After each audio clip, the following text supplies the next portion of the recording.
लीजिए सुनिए मुंशी प्रेमचंद के लिखे उपन्यास गोदान के 22वें भाग का वाचन मेरी यानी समीर गोस्वामी की आवाज में। इधर कुछ दिनों से राय साहब की कन्या के विवाह की बातचीत हो रही थी। उसके साथ ही इलेक्शन भी सिर पर आ पहुंचा था। मगर इन सबों से आवश्यक उन्हें दीवानी में एक मुकदमा दायर करना था, जिसकी कोर्ट फीस ही 50,000 होती थी। ऊपर के खर्च अलग।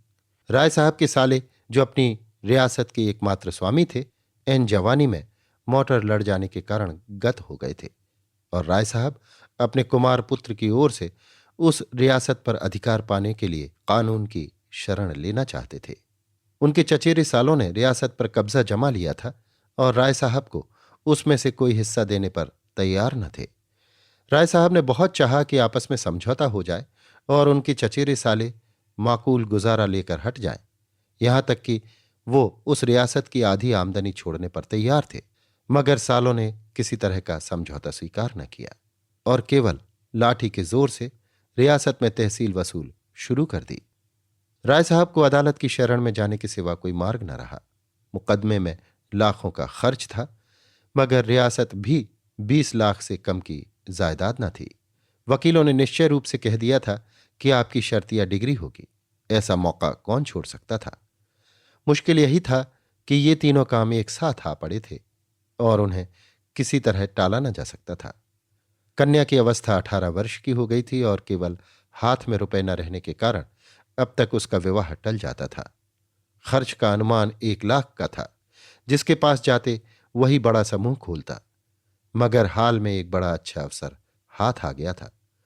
कुंवर दिग्विजय सिंह की पत्नी यक्ष्मा की भेंट हो चुकी थी और कुंवर साहब अपने उजड़े घर को जल्द से जल्द बसा लेना चाहते थे। सौदा भी वारे से तय हो गया और कहीं शिकार हाथ से न निकल जाए, इसलिए इसी लग्न में विवाह होना परमावश्यक था। कुंवर साहब दुर्वासनाओं के भंडार थे। शराब, गांजा, अफीम, मदक, चरस, ऐसा कोई नशा न था जो वो न करते हों। और अय्याशी तो रईस की शोभा है। वो रईस ही क्या जो अय्याश न हो। धन का उपयोग और किया ही कैसे जाए। मगर इन सब दुर्गुणों के होते हुए भी वो ऐसे प्रतिभावान थे कि अच्छे अच्छे विद्वान उनका लोहा मानते थे। संगीत, नाट्यकला, हस्तरेखा, ज्योतिष, योग, लाठी, कुश्ती, निशानेबाजी आदि कलाओं में अपना जोड़ न रखते थे। इसके साथ ही बड़े दबंग और निर्भीक थे। राष्ट्रीय आंदोलन में दिल खोलकर सहयोग देते थे, हाँ, गुप्त रूप से। अधिकारियों से ये बात छिपी न थी। फिर भी उनकी बड़ी प्रतिष्ठा थी और साल में 1-2 बार गवर्नर साहब भी उनके मेहमान हो जाते थे। और अभी अवस्था 30-32 से अधिक ना थी और स्वास्थ्य तो ऐसा था कि अकेले एक बकरा खाकर हजम कर डालते थे। राय साहब ने समझा बिल्ली के भागों छीका टूटा। अभी कुंवर साहब षोडशी से निवृत्त भी न हुए थे कि राय साहब ने बातचीत शुरू कर दी।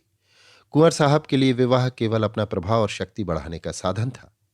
राय साहब काउंसिल के मेंबर थे ही, यों भी प्रभावशाली थे। राष्ट्रीय संग्राम में अपने त्याग का परिचय देकर श्रद्धा के पात्र भी बन चुके थे।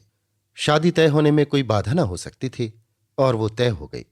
रहा इलेक्शन, ये सोने की हंसिया थी, जिसे न उगलते बनता था न निगलते। अब तक वो 2 बार निर्वाचित हो चुके थे और दोनों ही बार उन पर 1-1 लाख की चपत पड़ी थी। मगर अब की एक राजा साहब उसी इलाके से खड़े हो गए थे और डंके की चोट ऐलान कर दिया था कि चाहे हर एक वोटर को 1-1 हजार ही क्यों न देना पड़े, चाहे 50 लाख की रियासत मिट्टी में मिल जाए, मगर राय अमरपाल सिंह को कौंसिल में न जाने दूंगा। और उन्हें अधिकारियों ने अपनी सहायता का आश्वासन भी दे दिया था। राय साहब विचारशील थे, चतुर थे, अपना नफा नुकसान समझते थे, मगर राजपूत थे और पोतड़ों के रईस थे। वो चुनौती पाकर मैदान से कैसे हट जाएं? यह उनसे राजा सूर्य प्रताप सिंह ने आकर कहा होता, भाई साहब, आप तो 2 बार कौंसिल में जा चुके, अब कि मुझे जाने दीजिए, तो शायद राय साहब ने उनका स्वागत किया होता। कौंसिल का मोह अब उन्हें न था, लेकिन इस चुनौती के सामने ताल ठोकने के सिवा और कोई राह ही न थी।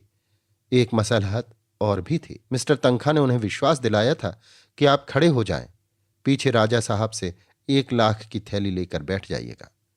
उन्होंने यहां तक कहा था कि राजा साहब बड़ी खुशी से 1 लाख दे देंगे। मेरी उनसे बातचीत हो चुकी है, पर अब मालूम हुआ राजा साहब राय साहब को परास्त करने का गौरव नहीं छोड़ना चाहते। और इसका मुख्य कारण था राय साहब की लड़की की शादी कुंवर साहब से ठीक होना। दो प्रभावशाली घरानों का संयोग वो अपनी प्रतिष्ठा के लिए हानिकारक समझते थे। उधर राय साहब को ससुराली जायदाद मिलने की भी आशा थी। राजा साहब के पहलू में ये कांटा भी बुरी तरह खटक रहा था। कहीं वो जायदाद इन्हें मिल गई और कानून राय साहब के पक्ष में था ही, तब तो राजा साहब का एक प्रतिद्वंदी खड़ा हो जाएगा। इसलिए उनका धर्म था कि राय साहब को कुचल डालें और उनकी प्रतिष्ठा धूल में मिला दें। बेचारे राय साहब बड़े संकट में पड़ गए थे। उन्हें यह संदेह होने लगा था कि केवल अपना मतलब निकालने के लिए मिस्टर तंखा ने उन्हें धोखा दिया। ये खबर मिली थी कि अब वो राजा साहब के पैरोकार हो गए हैं। ये राय साहब के घाव पर नमक था। उन्होंने कई बार तंखा को बुलाया था, मगर वो या तो घर पर मिलते ही न थे या आने का वादा करके भूल जाते थे। आखिर आज खुद उनसे मिलने का इरादा करके वो उनके पास जा पहुंचे। संयोग से मिस्टर तंखा घर पर मिल गए, मगर राय साहब को पूरे घंटे भर उनकी प्रतीक्षा करनी पड़ी। ये वही मिस्टर तंखा हैं जो राय साहब के द्वार पर एक रोज हाजिरी दिया करते थे। आज इतना मिजाज हो गया है, जले बैठे थे। ज्यों ही मिस्टर तंखा सजे सजाए मुंह में सिगार दबाए कमरे में आए और हाथ बढ़ाया कि राय साहब ने बम गोला छोड़ दिया। मैं घंटे भर से यहां बैठा हुआ हूं और आप निकलते निकलते अब निकले हैं। मैं इसे अपनी तौहीन समझता हूं। मिस्टर तंखा ने एक सोफे पर बैठकर निश्चिंत भाव से धुआं उड़ाते हुए कहा, मुझे इसका खेद है, मैं एक जरूरी काम में लगा था। आपको फोन करके मुझसे समय ठीक कर लेना चाहिए था। आग में घी पड़ गया, मगर राय साहब ने क्रोध को दबाया। वो लड़ने ना आए थे, इस अपमान को पी जाने का ही अवसर था। बोले, हाँ ये गलती हुई। आजकल आपको बहुत कम फुर्सत रहती है शायद। जी हाँ, बहुत कम, वरना मैं अवश्य आता। मैं उसी मामले के बारे में आपसे पूछने आया था। समझौता की तो कोई आशा नहीं मालूम होती। उधर तो जंग की तैयारियां बड़े जोरों से हो रही हैं। राजा साहब को तो आप जानते ही हैं, झक्कड़ आदमी है पूरे सन की। कोई ना कोई धुन उन पर सवार रहती है। आजकल यही धुन है कि राय साहब को नीचा दिखाकर रहेंगे, और उन्हें जब एक धुन सवार हो जाती है तो फिर किसी की नहीं सुनते, चाहे कितना ही नुकसान उठाना पड़े। कोई 40 लाख का बोझ सिर पर है, फिर भी वही दमखम है, वही अलल्ले तलल्ले खर्च हैं। पैसे को तो कुछ समझते ही नहीं। नौकरों का वेतन 6-6 महीने से बाकी पड़ा हुआ है, मगर हीरा महल बन रहा है। संगमरमर का तो फर्श है। पच्चीकारी ऐसी हो रही है कि आंखें नहीं ठहरती। अफसरों के पास रोज डालियां जाती रहती हैं। सुना है कोई अंग्रेज मैनेजर रखने वाले हैं। फिर आपने कैसे कह दिया था कि आप कोई समझौता करा देंगे? मुझसे जो कुछ हो सकता था वो मैंने किया। इसके सिवा मैं और क्या कर सकता था? अगर कोई व्यक्ति अपने 2-4 लाख रुपए फूंकने ही पर तुला हुआ हो तो मेरा क्या बस? राय साहब अब क्रोध न संभाल सके, खासकर जब उन 2-4 लाख रुपए में से 10-20 हजार आपके हत्थे चढ़ने की भी आशा हो। मिस्टर तंखा क्यों दबते? बोले, राय साहब अब साफ साफ ना कहलवाइए। यहां ना मैं सन्यासी हूं ना आप। हम सभी कुछ ना कुछ कमाने ही निकले हैं। आंख के अंधों और गांठ के पूरों की तलाश आपको भी उतनी ही है जितनी मुझको। आपसे मैंने खड़े होने का प्रस्ताव किया, आप 1 लाख के लोभ से खड़े हो गए। अगर गोटी लाल हो जाती तो आज आप 1 लाख के स्वामी होते और बिना 1 पाई कर्ज लिए कुंवर साहब से संबंध भी हो जाता और मुकदमा भी दायर हो जाता। मगर आपके दुर्भाग्य से वो चाल पट पड़ गई। जब आप ही ठाठ पर रह गए तो मुझे क्या मिलता? आखिर मैंने झक मारकर उनकी पूछ पकड़ी। किसी न किसी तरह ये वेतरणी तो पार करनी ही है। राय साहब को ऐसा आवेश आ रहा था कि इस दुष्ट को गोली मार दें। इसी बदमाश ने सब्ज बाग दिखाकर उन्हें खड़ा किया और अब अपनी सफाई दे रहा है। पीठ में धूल भी नहीं लगने देता, लेकिन परिस्थिति जबान बंद किए हुए थी। तो अब आपकी किए कुछ नहीं हो सकता, ऐसा ही समझिए। मैं 50,000 पर भी समझौता करने को तैयार हूं। राजा साहब किसी तरह न मानेंगे। 25,000 पर तो मान जाएंगे। कोई आशा नहीं, वो साफ कह चुके हैं। वो कह चुके हैं या आप कह रहे हैं? राय साहब ने विनम्र स्वर में कहा, मैं आपको झूठा नहीं समझता, लेकिन इतना जरूर समझता हूं कि आप चाहते तो मामला हो जाता। तो आपका ख्याल है मैंने समझौता नहीं होने दिया? नहीं, ये मेरा मतलब नहीं है। मैं इतना ही कहना चाहता हूं कि आप चाहते तो काम हो जाता और मैं इस झमेले में न पड़ता। मिस्टर तंखा ने घड़ी की तरफ देखकर कहा, तो राय साहब, अगर आप साफ कहलाना चाहते हैं तो सुनिए। अगर आपने 10,000 का चेक मेरे हाथ में रख दिया होता तो आज निश्चय 1 लाख के स्वामी होते। आप शायद चाहते होंगे जब आपको राजा साहब से रुपए मिल जाते तो आप मुझे 1,000-2,000 दे देते। तो मैं ऐसी कच्ची गोली नहीं खेलता। आप राजा साहब से रुपए लेकर तिजोरी में रखते और मुझे अंगूठा दिखा देते। फिर मैं आपका क्या बना लेता? बतलाइए, कहीं नालिश फरियाद भी तो नहीं कर सकता था। राय साहब ने आहत नेत्रों से देखा। आप मुझे इतना बेईमान समझते हैं? तंखा ने कुर्सी से उठते हुए कहा। इसे बेईमानी कौन समझता है? आजकल यही चतुराई है, कैसे दूसरों को उल्लू बनाया जा सके, यही सफल नीत है और आप इसके आचार्य हैं। राय साहब ने मुट्ठी बांधकर कहा। मैं? जी हां, आप। पहले चुनाव में मैंने जी जान से आपकी पैरवी की। आपने बड़ी मुश्किल से रो धोकर 500 रुपए दिए। दूसरे चुनाव में आपने एक सड़ी सी टूटी फूटी कार देकर अपना गला छुड़ाया। दूध का जला छाछ भी फूक फूक कर पीता है। वो कमरे से निकल गए और कार लाने का हुक्म दिया। राय साहब का खून खौल रहा था। इस अशिष्टता की भी कोई हद है? एक तो घंटे भर इंतजार कराया और अब इतनी बेमुरवती से पेश आकर उन्हें जबरदस्ती घर से निकाल रहा है। अगर उन्हें विश्वास होता कि वो मिस्टर तंखा को पटकनी दे सकते हैं तो कभी न चूकते। मगर तंखा डील डॉल में उनसे सवाए थे। जब मिस्टर तंखा ने हार्न बजाया तो वो भी आकर अपनी कार पर बैठे और सीधे मिस्टर खन्ना के पास पहुंचे। 9 बज रहे थे मगर खन्ना साहब अभी तक मीठी नींद का आनंद ले रहे थे। वो 2 बजे रात के पहले कभी न सोते थे और 9 बजे तक सोना स्वाभाविक ही था। यहां भी राय साहब को आधा घंटा बैठना पड़ा। इसलिए जब कोई 9:30 बजे मिस्टर खन्ना मुस्कुराते हुए निकले तो राय साहब ने डांट बताई। अच्छा, अब सरकार की नींद खुली है 9:30 बजे? रुपए जमा कर दिए हैं ना? जब ही ये बेफिक्री है। मेरी तरह ताल्लुकेदार होते तो अब तक आप किसी के द्वार पर खड़े होते। बैठे बैठे सिर में चक्कर आ जाता। मिस्टर खन्ना ने सिगरेट केस उनकी तरफ बढ़ाते हुए प्रसन्न मुख से कहा। रात सोने में बड़ी देर हो गई। इस वक्त किधर से आ रहे हैं? राय साहब ने थोड़े से शब्दों में अपनी सारी कठिनाइयां बयान कर दी। दिल में खन्ना को गालियां देते थे, जो उनका सहपाठी होकर भी सदैव उन्हें ठगने की फिक्र किया करता था, मगर मुंह पर उसकी खुशामद करते थे। खन्ना ने ऐसा भाव बनाया मानो उन्हें बड़ी चिंता हो गई है। बोले, मेरी तो सलाह है आप इलेक्शन को गोली मारें और अपने सालों पर मुकदमा दायर कर दें। रही शादी, वो तो 3 दिन का तमाशा है, उसके पीछे जेर बार होना मुनासिब नहीं। कुंवर साहब मेरे दोस्त हैं, लेन देन का कोई सवाल न उठने पाएगा। राय साहब ने व्यंग करके कहा। आप ये भूल जाते हैं मिस्टर खन्ना कि मैं बैंकर नहीं ताल्लुकेदार हूं। कुंवर साहब दहेज नहीं मांगते, उन्हें ईश्वर ने सब कुछ दिया है। लेकिन आप जानते हैं ये मेरी अकेली लड़की है और उसकी मां मर चुकी है। वो आज जिंदा होती तो शायद सारा घर लुटाकर भी उसे संतोष न होता। तब शायद मैं उसे हाथ रोक कर खर्च करने का आदेश देता। लेकिन अब तो मैं उसकी मां भी हूं, बाप भी। अगर मुझे अपने हृदय का रक्त निकालकर भी देना पड़े तो मैं खुशी से दे दूंगा। इस विधुर जीवन में मैंने संतान प्रेम में ही अपनी आत्मा की प्यास बुझाई है। दोनों बच्चों के प्यार में ही अपने पत्नी व्रत का पालन किया है। मेरे लिए यह असंभव है कि इस शुभ अवसर पर अपने दिल के अरमान न निकालूं। मैं अपने मन को तो समझा सकता हूं, पर जिसे मैं पत्नी का आदेश समझता हूं उसे नहीं समझाया जा सकता। और इलेक्शन के मैदान से भागना भी मेरे लिए संभव नहीं है। मैं जानता हूं मैं हारूंगा। राजा साहब से मेरा कोई मुकाबला नहीं, लेकिन राजा साहब को इतना जरूर दिखा देना चाहता हूं कि अमरपाल सिंह नर्म चारा नहीं है और मुकदमा दायर करना तो आवश्यक ही है। उसी पर तो सारा दारोमदार है। अब आप बतलाइए, आप मेरी क्या मदद कर सकते हैं?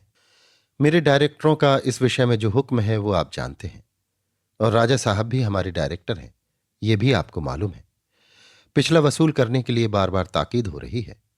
कोई नया मुआमला तो शायद ही हो सके। राय साहब ने मुंह लटकाकर कहा। आप तो मेरा डोंगा ही डुबाए देते हैं मिस्टर खन्ना। मेरे पास जो कुछ निज का है वो आपका है, लेकिन बैंक के मुआमले में तो मुझे अपने स्वामियों के आदेशों को मानना ही पड़ेगा। अगर ये जायदाद हाथ आ गई, और मुझे इसकी पूरी आशा है, तो पाई पाई अदा कर दूंगा। आप बतला सकते हैं इस वक्त आप कितने पानी में हैं? राय साहब ने हिचकते हुए कहा। 5-6 लाख समझिए, कुछ कम ही होंगे। खन्ना ने अविश्वास के भाव से कहा। या तो आपको याद नहीं है या आप छिपा रहे हैं। राय साहब ने जोर देकर कहा। जी नहीं, मैं न भूला हूं और न छिपा रहा हूं। मेरी जायदाद इस वक्त कम से कम 50 लाख की है और ससुराल की जायदाद भी इससे कम नहीं है। इतनी जायदाद पर 10-5 लाख का बोझ कुछ नहीं के बराबर है। लेकिन आप ये कैसे कह सकते हैं कि ससुराल वाली जायदाद पर भी कर्ज नहीं है? जहां तक मुझे मालूम है वो जायदाद बेदाग है, और मुझे ये सूचना मिली है कि उस जायदाद पर 10 लाख से कम का भार नहीं है। उस जायदाद पर तो अब कुछ मिलने से रहा, और आपकी जायदाद पर भी मेरे ख्याल में 10 लाख से कम देना नहीं है। और वो जायदाद अब 50 लाख की नहीं, मुश्किल से 25 लाख की है। इस दशा में कोई बैंक आपको कर्ज नहीं दे सकता। यूं समझ लीजिए कि आप ज्वालामुखी के मुख पर खड़े हैं। एक हल्की सी ठोकर आपको पाताल में पहुंचा सकती है। आपको इस मौके पर बहुत संभल कर चलना चाहिए। राय साहब ने उनका हाथ अपनी तरफ खींच कर कहा, यह मैं खूब समझता हूं मित्रवर, लेकिन जीवन की ट्रेजेडी और इसके सिवा क्या है कि आपकी आत्मा जो काम करना नहीं चाहती वही आपको करना पड़े। आपको इस मौके पर मेरे लिए कम से कम 2 लाख का इंतजाम करना पड़ेगा। खन्ना ने लंबी सांस लेकर कहा, माय गॉड, 2 लाख? असंभव, बिल्कुल असंभव। मैं तुम्हारे द्वार पर सर पटक कर प्राण दे दूंगा खन्ना, इतना समझ लो। मैंने तुम्हारे ही भरोसे ये सारे प्रोग्राम बांधे। अगर तुमने निराश कर दिया तो शायद मुझे जहर खा लेना पड़े। मैं सूर्य प्रताप सिंह के सामने घुटने नहीं टेक सकता। कन्या का विवाह अभी 2-4 महीने टल सकता है। मुकदमा दायर करने के लिए अभी काफी वक्त है। लेकिन ये इलेक्शन सिर पर आ गया है और मुझे सबसे बड़ी फिक्र यही है। खन्ना ने चकित होकर कहा, तो आप इलेक्शन में 2 लाख लगा देंगे? इलेक्शन का सवाल नहीं है भाई, ये इज्जत का सवाल है। क्या आपकी राय में मेरी इज्जत 2 लाख की भी नहीं? मेरी सारी रियासत बिक जाए, गम नहीं, मगर सूर्य प्रताप सिंह को मैं आसानी से विजय न पाने दूंगा। खन्ना ने 1 मिनट तक धुआं निकालने के बाद कहा, बैंक की जो स्थिति है वो मैंने आपके सामने रख दी। बैंक ने एक तरह से लेन देन का काम बंद कर दिया है। मैं कोशिश करूंगा कि आपके साथ खास रियायत की जाए, लेकिन बिजनेस इज बिजनेस, ये आप जानते हैं। पर मेरा कमीशन क्या रहेगा? मुझे आपके लिए खास तौर पर सिफारिश करनी पड़ेगी। राजा साहब का अन्य डायरेक्टरों पर कितना प्रभाव है ये भी आप जानते हैं। मुझे उनके खिलाफ गुटबंदी करनी पड़ेगी। यूं समझ लीजिए कि मेरी जिम्मेदारी पर ही मुआमला होगा। राय साहब का मुंह गिर गया। खन्ना उनके अंतरंग मित्रों में थे, साथ पढ़े हुए, साथ बैठने वाले, और ये उनसे कमीशन की आशा रखते हैं। इतने बेमुरव्वत। आखिर वो जो इतने दिनों से खन्ना की खुशामद करते हैं वो किस दिन के लिए? बाग में फल निकले, शाक भाजी पैदा हो, सबसे पहले खन्ना के पास डाली भेजते हैं। कोई उत्सव हो, कोई जलसा हो, सबसे पहले खन्ना को निमंत्रण देते हैं। उसका ये जवाब हो? उदास मन से बोले, आपकी जो इच्छा हो, लेकिन मैं आपको अपना भाई समझता था। खन्ना ने कृतज्ञता के भाव से कहा, यह आपकी कृपा है। मैंने भी सदैव आपको अपना बड़ा भाई समझा है और अब भी समझता हूं। कभी आपसे कोई पर्दा नहीं रखा, लेकिन व्यापार एक दूसरा क्षेत्र है। यहां कोई किसी का दोस्त नहीं, कोई किसी का भाई नहीं। जिस तरह मैं भाई के नाते आपसे ये नहीं कह सकता कि मुझे दूसरों से ज्यादा कमीशन दीजिए, उसी तरह आपको भी मेरे कमीशन में रियायत के लिए आग्रह न करना चाहिए। मैं आपको विश्वास दिलाता हूं कि मैं जितनी रियायत आपके साथ कर सकता हूं उतना करूंगा। कल आप दफ्तर के वक्त आए और लिखा पढ़ी कर लें। बस, बिजनेस खत्म। आपने कुछ और सुना? मेहता साहब आजकल मालती पर बेतरह रीझे हुए हैं। सारी फिलॉसफी निकल गई। दिन में 1-2 बार जरूर हाजिरी दे आते हैं और शाम को अक्सर दोनों साथ साथ सैर करने निकलते हैं। ये तो मेरी ही शान थी कि कभी मालती के द्वार पर सलामी करने न गया। शायद अब उसी की कसर निकाल रही है। कहाँ तो ये हाल था कि जो कुछ है मिस्टर खन्ना है, कोई काम होता तो खन्ना के पास दौड़ी आती, जब रुपयों की जरूरत पड़ती तो खन्ना के नाम पुर्जा आता। और कहाँ अब मुझे देखकर मुंह फेर लेती है। मैंने खास उन्हीं के लिए फ्रांस से घड़ी मंगवाई थी, बड़े शौक से लेकर गया, मगर नहीं ली। अभी कल मेवों की डाली भेजी थी, कश्मीर से मंगवाए थे, वापस कर दी। मुझे तो आश्चर्य होता है कि आदमी इतनी जल्द कैसे इतना बदल जाता है। राय साहब मन में तो उनकी बेकदरी पर खुश हुए, पर सहानुभूति दिखाकर बोले, अगर ये मान भी लें कि मेहता से उसका प्रेम हो गया है तो भी व्यवहार तोड़ने का कोई कारण नहीं है। खन्ना व्यथित स्वर में बोले, यही तो रंज है भाई साहब। ये तो मैं शुरू से जानता था वो मेरे हाथ नहीं आ सकती। मैं आपसे सत्य कहता हूं, मैं कभी इस धोखे में नहीं पड़ा कि मालती को मुझसे प्रेम है। प्रेम जैसी चीज उनसे मिल सकती है, इसकी मैंने कभी आशा ही नहीं की। मैं तो केवल उनके रूप का पुजारी था। सांप में विष है, ये जानते हुए भी हम उसे दूध पिलाते हैं। तोते से ज्यादा निठुर जीव और कौन होगा। लेकिन केवल उसके रूप और वाणी पर मुग्ध होकर लोग उसे पालते हैं और सोने के पिंजरे में रखते हैं। मेरे लिए भी मालती उसी तोते के समान थी। अफसोस यही है कि मैं पहले क्यों न जीत गया। इसके पीछे मैंने अपने हजारों रुपए बर्बाद कर दिए भाई साहब। जब उसका रुक्का पहुंचा, मैंने तुरंत रुपए भेजे। मेरी कार आज भी उसकी सवारी में है। उसके पीछे मैंने अपना घर चौपट कर दिया भाई साहब। हृदय में जितना रस था, वो ऊसर की ओर इतने वेग से दौड़ा कि दूसरी तरफ का उद्यान बिल्कुल सूखा रह गया। बरसों हो गए मैंने गोविंदी से दिल खोलकर बात भी नहीं की। उसकी सेवा और स्नेह और त्याग से मुझे उसी तरह अरुचि हो गई थी जैसे अजीर्ण के रोगी को मोहन भोग से हो जाती है। मालती मुझे उसी तरह नचाती थी जैसे मदारी बंदर को नचाता है, और मैं खुशी से नाचता था। वो मेरा अपमान करती थी और मैं खुशी से हंसता था। वो मुझ पर शासन करती थी और मैं सिर झुकाता था। उसने मुझे कभी मुंह नहीं लगाया कि मैं स्वीकार करता हूं। उसने मुझे कभी प्रोत्साहन नहीं दिया, यह भी सत्य है। फिर भी मैं पतंगी की भांति उसके मुख दीप पर प्राण देता था।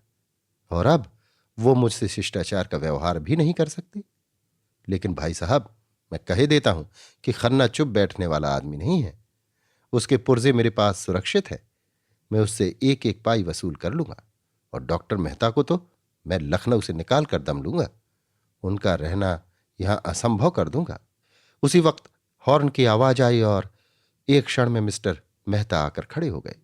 गोरा चिट्टा रंग, स्वास्थ्य की लालिमा गालों पर चमकती हुई, नीची अचकन चूड़ीदार पाजामा, सुनहली ऐनक, सौम्यता के देवता से लगते थे।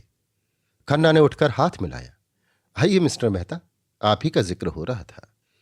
मेहता ने दोनों सज्जनों से हाथ मिलाकर कहा, बड़ी अच्छी साइत में घर से चला था कि आप दोनों साहबों से एक ही जगह भेंट हो गई।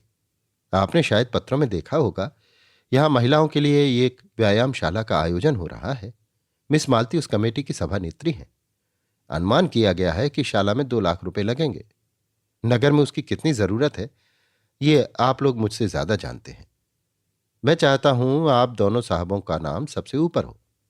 मिस मालती खुद आने वाली थी, पर आज उनके फादर की तबीयत अच्छी नहीं है, इसलिए न आ सकी। उन्होंने चंदी की सूची राय साहब के हाथ में रख दी।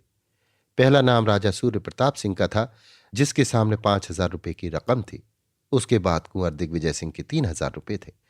इसके बाद और कई रकमें इतनी या इससे कुछ कम थीं। मालती ने 500 रुपए दिए थे और डॉक्टर मेहता ने 1,000 रुपए। राय साहब ने अप्रतिभ होकर कहा, कोई 40,000 तो आप लोगों ने फटकार लिए। मेहता ने गर्व से कहा, यह सब आप लोगों की दया है और ये केवल 3 घंटों का परिश्रम है। राजा सूर्य प्रताप सिंह ने शायद ही किसी सार्वजनिक कार्य में भाग लिया हो, पर आज तो उन्होंने बेकहे सुने चेक लिख दिया। देश में जागृति है। जनता किसी भी शुभ काम में सहयोग देने को तैयार है। केवल उसे विश्वास होना चाहिए कि उसके दान का सद्व्यय होगा। आपसे तो मुझे बड़ी आशा है मिस्टर खन्ना। खन्ना ने उपेक्षा भाव से कहा, मैं ऐसे फजूल कामों में नहीं पड़ता। न जाने आप लोग पश्चिम की गुलामी में कहां तक जाएंगे। यहीं महिलाओं को घर से अरुचि हो रही है, व्यायाम की धुन सवार हो गई तो वो कहीं की ना रहेंगी। जो औरत घर का काम करती है उसके लिए किसी व्यायाम की जरूरत नहीं, और जो घर का कोई काम नहीं करती और केवल भोग विलास में रत है, उसके व्यायाम के लिए चंदा देना मैं अधर्म समझता हूं। मेहता जरा भी निरुत्साह न हुए। ऐसी दशा में मैं आपसे कुछ मांगूंगा भी नहीं। जिस आयोजन में हमें विश्वास न हो उसमें किसी तरह की मदद देना वास्तव में अधर्म है। आप तो मिस्टर खन्ना से सहमत नहीं है राय साहब। राय साहब गहरी चिंता में डूबे हुए थे। सूर्य प्रताप के 5,000 उन्हें हतोत्साह किए डालते थे। चौंक कर बोले, आपने मुझसे कुछ कहा?" मैंने कहा, आप तो इस आयोजन में सहयोग देना अधर्म नहीं समझते। जिस काम में आप शरीक हैं वो धर्म है या अधर्म, इसकी मैं परवाह नहीं करता। मैं चाहता हूं आप खुद विचार करें, और अगर आप इस आयोजन को समाज के लिए उपयोगी समझे तो उसमें सहयोग दें। मिस्टर खन्ना की नीत मुझे बहुत पसंद आई। खन्ना बोले, मैं तो साफ कहता हूं और इसीलिए बदनाम हूं। राय साहब ने दुर्बल मुस्कान के साथ कहा, मुझ में तो विचार करने की शक्ति है नहीं। सज्जनों के पीछे चलना ही अपना धर्म समझता हूं। तो लिखिए कोई अच्छी रकम। जो कहिए वो लिख दो। जो आपकी इच्छा। आप जो कहिए वो लिख दो। तो 2,000 से कम क्या लिखिएगा? राय साहब ने आहत स्वर में कहा। आपकी निगाह में मेरी यही हैसियत है? उन्होंने कलम उठाया और अपना नाम लिखकर उसके सामने 5,000 लिख दिए। मेहता ने सूची उनके हाथ से ले ली, मगर उन्हें इतनी गिलानी हुई कि राय साहब को धन्यवाद देना भी भूल गए। राय साहब को चंदे की सूची दिखाकर उन्होंने बड़ा अनर्थ किया। ये शूल उन्हें व्यथित करने लगा। मिस्टर खन्ना ने राय साहब को दया और उपहास की दृष्टि से देखा, मानो कह रहे हो, कितने बड़े गधे हो तुम। सहसा मेहता राय साहब के गले लिपट गए और उन्मुक्त कंठ से बोले, 3 चीयर्स फॉर राय साहब, हिप हिप हुर्रे। खन्ना ने खिसिया कर कहा, ये लोग राजे महाराजे ठहरे, ये इन कामों में दान न दें तो कौन दे? मेहता बोले, मैं तो आपको राजाओं का राजा समझता हूं। आप उन पर शासन करते हैं, उनकी कोठी आपके हाथ में है। राय साहब प्रसन्न हो गए। ये आपने बड़े मार्के की बात कही मेहता जी। हम नाम के राजा हैं, असली राजा तो हमारे बैंकर हैं। मेहता ने खन्ना की खुशामद का पहलू अख्तियार किया। मुझे आपसे कोई शिकायत नहीं है खन्ना जी। आप अभी इस काम में नहीं शरीक होना चाहते ना सही, लेकिन कभी ना कभी जरूर आएंगे। लक्ष्मीपतियों की बदौलत ही हमारी बड़ी बड़ी संस्थाएं चलती हैं। राष्ट्रीय आंदोलन को 2-3 साल तक किसने इतनी धूमधाम से चलाया? इतनी धर्मशालाएं और पाठशालाएं कौन बनवा रहा है? आज संसार का शासन सूत्र बैंकरों के हाथ में है। सरकार उनके हाथ का खिलौना है। मैं भी आपसे निराश नहीं हूं।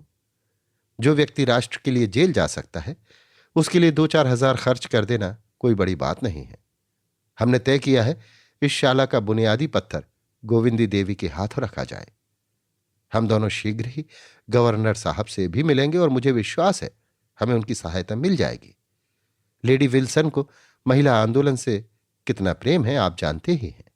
राजा साहब की और अन्य सज्जनों की भी राय थी कि लेडी विल्सन से ही बुनियाद रखवाई जाए, लेकिन अंत में यही निश्चय हुआ कि यह शुभ कार्य किसी अपनी बहन के हाथों होना चाहिए। आप कम से कम इस अवसर पर आएंगे तो जरूर? खन्ना ने उपहास किया। हां, जब लॉर्ड विल्सन आएंगे तो मेरा पहुंचना जरूरी ही है। आप इस तरह बहुत से रईसों को फांस लेंगे। आप लोगों को लटके खूब सूझते हैं, और हमारे रईस हैं भी इस लायक। उन्हें उल्लू बनाकर ही मूड़ा जा सकता है। जब धन जरूरत से ज्यादा हो जाता है तो अपने लिए निकाल का मार्ग खोजता है। यो ना निकल पाएगा तो जुए में जाएगा, घुड़दौड़ में जाएगा, ईंट पत्थर में जाएगा या अय्याशी में जाएगा। 11 का अमल था। खन्ना साहब के दफ्तर का समय आ गया। मेहता चले गए। राय साहब भी उठे कि खन्ना ने उनका हाथ पकड़कर बैठा लिया। नहीं, आप जरा बैठिए। आप देख रहे हैं, मेहता ने मुझे इस बुरी तरह फांसा है कि निकलने का कोई रास्ता ही नहीं रहा। गोविंदी से बुनियाद का पत्थर रखवाएंगे। ऐसी दशा में मेरा अलग रहना हास्यास्पद है या नहीं? गोविंदी कैसे राजी हो गई मेरी समझ में नहीं आता, और मालती ने कैसे उसे सहन कर लिया यह समझना और भी कठिन है। आपका क्या ख्याल है, इसमें कोई रहस्य है या नहीं? राय साहब ने आत्मीयता जताई। ऐसे मामले में स्त्री को हमेशा पुरुष से सलाह ले लेनी चाहिए। खन्ना ने राय साहब को धन्यवाद की आंखों से देखा। इन्हीं बातों पर गोविंदी से मेरा जी जलता है, और उस पर मुझे को लोग बुरा कहते हैं। आप ही सोचिए, मुझे इन झगड़ों से क्या मतलब? उनमें तो वो पड़े जिसके पास फालतू रुपए हो, फालतू समय हो और नाम की हवस हो। होना यही है कि 2-4 महाशय सेक्रेटरी और अंडर सेक्रेटरी और प्रधान और उप प्रधान बनकर अफसरों को दावतें देंगे, उनके कृपा पात्र बनेंगे और यूनिवर्सिटी की छोकरियों को जमा करके बिहार करेंगे। व्यायाम तो केवल दिखाने के दांत हैं। ऐसी संस्था में हमेशा यही होता है और यही होगा। और उल्लू बनेंगे हम और हमारे भाई जो धनी कहलाते हैं, और ये सब गोविंदी के कारण। वे एक बार कुर्सी से उठे, फिर बैठ गए। गोविंदी के प्रति उनका क्रोध प्रचंड होता जाता था। उन्होंने दोनों हाथ से सिर को संभाल कर कहा, मैं नहीं समझता मुझे क्या करना चाहिए। राय साहब ने ठकुर सुहाती की। कुछ नहीं, आप गोविंदी देवी से साफ कह दें, तुम मेहता को इनकारी खत लिख दो, छुट्टी हुई। मैं तो लाख डांट में फंस गया, आप क्यों फंसे? खन्ना ने एक क्षण इस प्रस्ताव पर विचार करके कहा, लेकिन सोचिए कितना मुश्किल काम है। लेडी विल्सन से इसका जिक्र आ चुका होगा, सारे शहर में खबर फैल गई होगी, और शायद आज पत्रों में भी निकल जाए। ये सब मालती की शरारत है। उसने मुझे जलील करने का ये ढंग निकाला है। हां, मालूम तो यही होता है, वो मुझे जलील करना चाहती है। आप शिलान्यास के एक दिन पहले बाहर चले जाइएगा। मुश्किल है राय साहब, कहीं मुंह दिखाने की जगह न रहेगी। उस दिन तो मुझे हैजा भी हो जाए तो वहां जाना पड़ेगा। राय साहब आशा बांधे हुए कल आने का वादा करके ज्यों ही निकले कि खन्ना ने अंदर जाकर गोविंदी को आड़े हाथों लिया। तुमने इस व्यायामशाला की नींव रखना क्यों स्वीकार किया? गोविंदी कैसे कहे ये सम्मान पाकर वो मन में कितनी प्रसन्न हो रही थी। उस अवसर के लिए कितने मनोयोग से अपना भाषण लिख रही थी और कितनी ओज भरी कविता रची थी। उसने दिल में समझा था ये प्रस्ताव स्वीकार करके वो खन्ना को प्रसन्न कर देगी। उसका सम्मान तो उसके पति ही का सम्मान है। खन्ना को इसमें कोई आपत्ति हो सकती है, इसकी उसने कल्पना भी न की थी। इधर कई दिन से पति को कुछ सदैव देखकर उसका मन बढ़ने लगा था। वो अपने भाषणों से और अपनी कविता से लोगों को मुग्ध कर देने का स्वप्न देख रही थी। ये प्रश्न सुना और खन्ना की मुद्रा देखी तो छाती धक धक करने लगी। अपराधी की भांति बोली, डॉक्टर मेहता ने आग्रह किया तो मैंने स्वीकार कर लिया। डॉक्टर मेहता तुम्हें कुएं में गिरने को कहे तो शायद इतनी खुशी से न तैयार होगी। गोविंद की जबान बंद। तुम्हें जब ईश्वर ने बुद्धि नहीं दी तो क्यों मुझसे नहीं पूछ लिया? मेहता और मालती दोनों ये चाल चलकर मुझसे 2-4 हजार ऐंठने की फिक्र में है और मैंने ठान लिया है कि कौड़ी भी न दूंगा। तुम आज ही मेहता को इनकारी खत लिख दो। गोविंदी ने एक क्षण सोचकर कहा, तो तुम ही लिख दो ना, मैं क्यों लिखूं? बात की तुमने, लिखूं मैं? डॉक्टर साहब कारण पूछेंगे तो क्या बताऊंगी? बताना अपना सिर और क्या। मैं इस व्याभिचारशाला को एक धेली भी नहीं देना चाहता। तो तुम्हें देने को कौन कहता है? खन्ना ने होठ चबाकर कहा, कैसी बेसमझी किसी बातें करती हो। तुम वहां नींव रखोगी और कुछ दोगी नहीं तो संसार क्या कहेगा? गोविंदी ने जैसे संगीन की नोक पर कहा, अच्छी बात है, लिख दूंगी। आज ही लिखना होगा। कह तो दिया लिखूंगी। खन्ना बाहर आए और डाक देखने लगे। उन्हें दफ्तर जाने में देर हो जाती थी तो चपरासी घर पर ही डाक दे जाता था। शक्कर तेज हो गई है। खन्ना का चेहरा खिल उठा। दूसरी चिट्ठी खोली। ऊह की दर नियत करने के लिए जो कमेटी बैठी थी उसने तय कर लिया कि ऐसा नियंत्रण नहीं किया जा सकता। धत तेरे की, वो पहले यही बात कह रहे थे, पर इस अग्निहोत्री ने गुल मचाकर जबरदस्ती कमेटी बैठाई।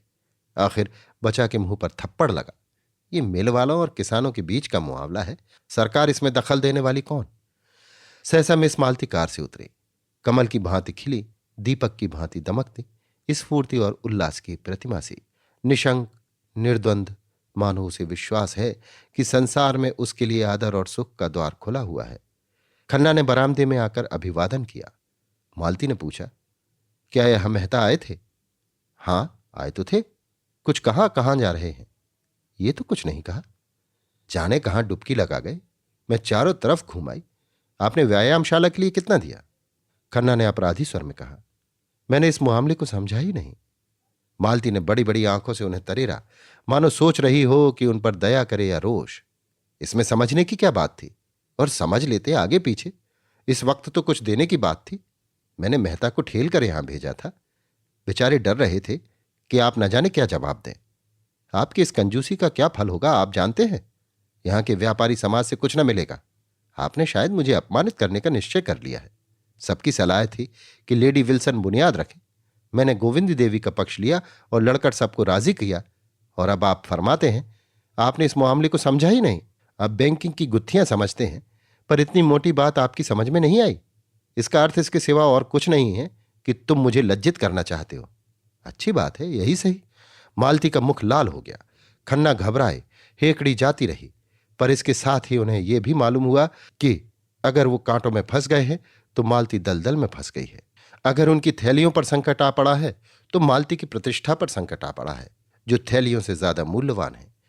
तब उनका मन मालती की दुर्वस्था का आनंद क्यों न उठाए। उन्होंने मालती को अर्दब में डाल दिया था, और यद्यपि वो उसे रुष्ट कर देने का साहस खो चुके थे, पर 2-4 खरी खरी बातें कह सुनाने का अवसर पाकर छोड़ना न चाहते थे। ये भी दिखा देना चाहते थे कि मैं निरा भौंदू नहीं हूं। उसका रास्ता रोककर बोले, तुम मुझ पर इतनी कृपालु हो गई हो, इस पर मुझे आश्चर्य हो रहा है मालती। मालती ने भवें से कोड़कर कहा, मैं इसका आशय नहीं समझी। क्या मेरे साथ तुम्हारा वही बर्ताव है जो कुछ दिन पहले था? मैं तो उसमें कोई अंतर नहीं देखती, लेकिन मैं तो आकाश पाताल का अंतर देखता हूं। अच्छा, मान लो तुम्हारा अनुमान ठीक है, तो फिर मैं तुमसे एक शुभ कार्य में सहायता मांगने आई हूं, अपने व्यवहार की परीक्षा देने आई हूं। और अगर तुम समझते हो कुछ चंदा देकर तुम यश और धन्यवाद के सिवा और कुछ पा सकते हो तो तुम भ्रम में हो। खन्ना परास्त हो गए। वो ऐसे सकरी कोने में फंस गए थे जहां इधर उधर हिलने का भी स्थान न था। क्या वो उससे ये कहने का साहस रखते हैं कि मैंने अब तक तुम्हारे ऊपर हजारों रुपए लुटा दिए? क्या उसका यही पुरस्कार है? लज्जा से उनका मुंह छोटा सा निकल आया, जैसे सिकुड़ गया हो। झेंपते हुए बोले, मेरा आशय यह न था मालती, तुम बिल्कुल गलत समझी। मालती ने परिहास के स्वर में कहा, खुदा करे मैंने गलत समझा हो, क्योंकि अगर मैं उसे सच समझ लूंगी तो तुम्हारे साय से भी भागूंगी। मैं रूपवती हूं, तुम भी मेरे अनेक चाहने वालों में से एक हो। वो मेरी कृपा थी कि जहां मैं औरों के उपहार लौटा देती थी, तुम्हारी सामान्य से सामान्य चीजें भी धन्यवाद के साथ स्वीकार कर लेती थी और जरूरत पड़ने पर तुमसे रुपए भी मांग लेती थी। अगर तुमने अपने धनोन्माद में इसका कोई दूसरा अर्थ निकाल लिया तो मैं तुम्हें क्षमा करूंगी। ये पुरुष प्रकृति का अपवाद नहीं, मगर यह समझ लो कि धन ने आज तक किसी नारी के हृदय पर विजय नहीं पाई और न कभी पाएगा। खन्ना एक एक शब्द पर मानो गज गज भर नीचे धंसते जाते थे। अब और ज्यादा चोट सहने का उनमें जीवट न था। लज्जित होकर बोले, मालती तुम्हारे पैरों पड़ता हूं, अब और जलील न करो, और ना सही तो मित्र भाव तो बना रहने दो। ये कहते हुए उन्होंने दराज से चेक बुक निकाली और 1,000 लिखकर डरते डरते मालती की तरफ बढ़ाया। मालती ने चेक लेकर निर्दय व्यंग किया, ये मेरे व्यवहार का मूल्य है या व्यायामशाला का चंदा? खन्ना सजल आंखों से बोले, अब मेरी जान बख्शो मालती, क्यों मेरे मुंह में कालिक पोत रही हो? मालती ने जोर से कहा मारा, देखो डांट भी बताई और 1,000 रुपये भी वसूल किए। अब तो तुम कभी ऐसी शरारत ना करोगे? कभी नहीं, जीते जी कभी नहीं। कान पकड़ो। कान पकड़ता हूं, मगर अब तुम दया करके जाओ और मुझे एकांत में बैठकर सोचने और रोने दो। तुमने आज मेरे जीवन का सारा आनंद। मालती और जोर से हंसी, देखो खन्ना, तुम मेरा बहुत अपमान कर रहे हो और तुम जानते हो रूप अपमान नहीं सह सकता। मैंने तो तुम्हारे साथ भलाई की और तुम उसे बुराई समझते हो। खन्ना ने विद्रोह भरी आंखों से देखकर बोला, तुमने मेरे साथ भलाई की है या उल्टी छुरी से मेरा गला रेता है? क्यों, मैं तुम्हें लूट लूट कर अपना घर भर रही थी, तुम उस लूट से बच गए। क्यों घाव पर नमक छिड़क रही हो मालती? मैं भी आदमी हूं। मालती ने इस तरह खन्ना की ओर देखा मानो निश्चय करना चाहती थी कि वो आदमी है या नहीं। अभी तो मुझे इसका कोई लक्षण नहीं दिखाई देता। तुम बिल्कुल पहेली हो, आज ये साबित हो गया। हां, तुम्हारे लिए पहेली हूं और पहेली रहूंगी। ये कहती हुई वो पक्षी की भांति फुर्र से उड़ गई और खन्ना सिर पर हाथ रखकर सोचने लगे, ये लीला है या इसका सच्चा रूप। अभी आप सुन रहे थे मुंशी प्रेमचंद के लिखे उपन्यास गोदान के 22वें भाग का वाचन मेरी यानी समीर गोस्वामी की आवाज में।